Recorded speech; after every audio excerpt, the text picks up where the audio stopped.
मुरबाड शहर रस्त्यावर महामंडळाच्या बसचा अपघात झालाय। रस्त्याच्या बाजूला बस नाल्यात कोसळून 10 ते 12 प्रवासी व विद्यार्थी जखमी झालेत। बसमध्ये जवळपास 50 ते 60 प्रवासी होते। सुदैवाने या अपघातात काही जीवितहानी झाली नाही। महामंडळाच्या बसची दयनीय अवस्था व मोडकळीस आलेल्या बसेसमुळे हा अपघात झालाय। घटनेची माहिती मिळताच मुरबाडचे माजी नगराध्यक्ष मोहन सासे, आरपीआयचे दिनेश उगळे, मुरबाड पोलिसांनी घटनास्थळी धाव घेऊन मदत कार्य केले। यावेळी दयनीय अवस्था व मोडकळीस आलेल्या बस बंद करण्याची मागणी मोहन सासे यांनी महामंडळाकडे केली आहे।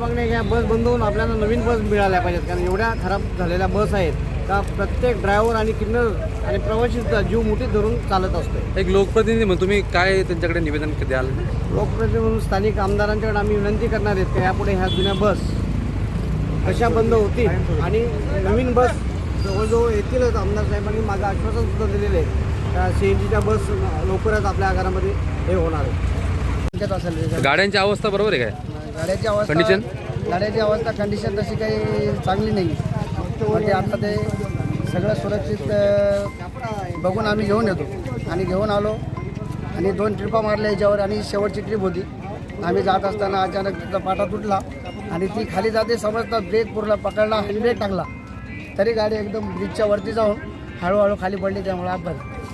संजय खोळांबेसह जीवन शिंदे, जनशक्ती, मुरबाड। अरे, तुम्ही अजून आमच्या चॅनलला सबस्क्राईब नाही केलं तर लगेच जनशक्ती चॅनलला सबस्क्राईब करा आणि बेल आयकॉनवर क्लिक करा आणि रहा अपडेट।